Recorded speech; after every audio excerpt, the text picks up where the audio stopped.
Hi there, I'm meteorologist Robert Spetta. Let's take a look at what's going on out here in the Western Pacific for the tropics today, because got a few areas definitely want to continue to keep an eye on. First, of course, Namadal. Now moving off towards the north, becoming an extratropical low in the North Pacific. Still, much of Japan continuing to recover from the storm system. 2 deaths have been reported, dozens of injuries.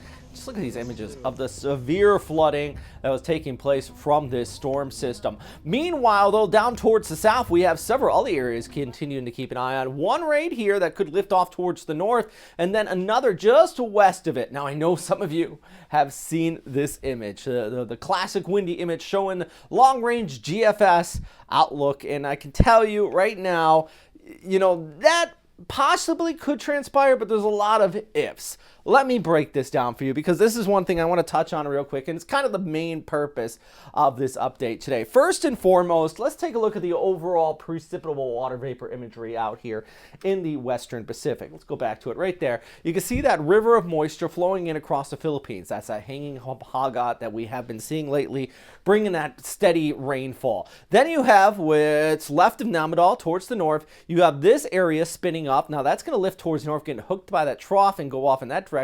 And you can see some more convection kind of sort of spinning in the wake of that.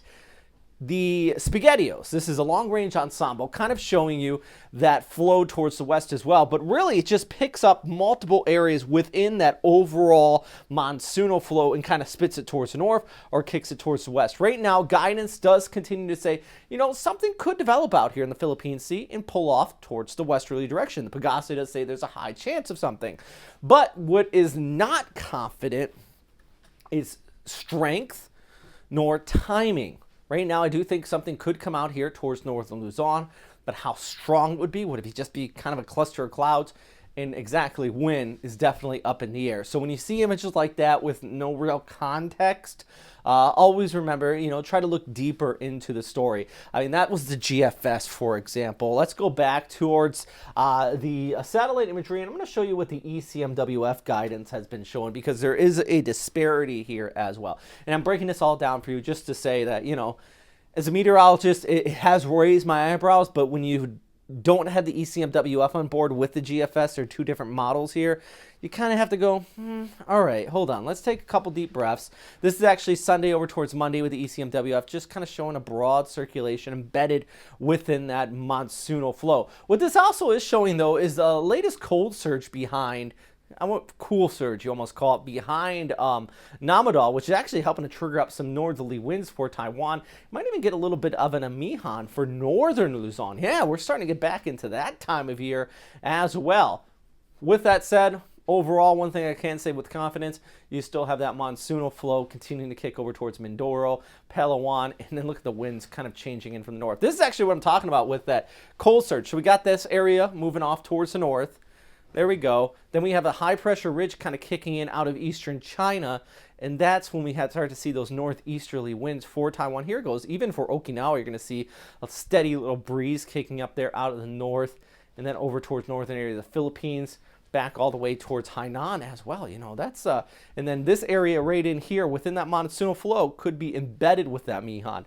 If we do see that, that actually provides a lot of shear and cooler air, which tropical systems are not happy with by any means. Closer to Japan, there's a separate tropical disturbance I've been talking about. Could bring some additional rainfall late week out there as well. So, yeah, plenty of stuff to talk about here today. My goodness, got things out there over Japan, over the Philippines, which still looking at some scattered showers here on your Thursday. 29, for example, in Rojas. Take a look at Manila, 28 there for you. Back towards the north, staying relatively dry in the Cagayan Valley. And 33 in Cagayan, actually. Could see a little bit of cool down if we do get that northerly wind for northern portions of the island. Maybe around the Apari area. Anyways, that's all for today, guys. Whew. It's a scattered update just because there's so much to talk about. There's a lot of ifs with this one. If I want you to take anything away, it's whenever we have this big monsoonal trough like this and several areas are popping up within it. The confidence is low of exactly what will happen, but my confidence is moderate to high that we will get at least something.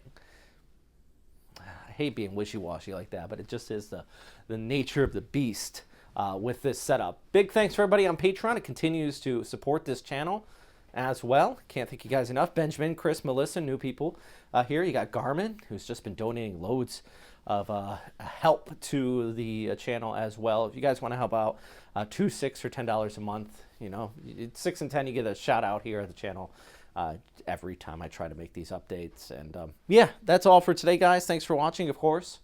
As always, stay safe out there, and have a fantastic day. All right.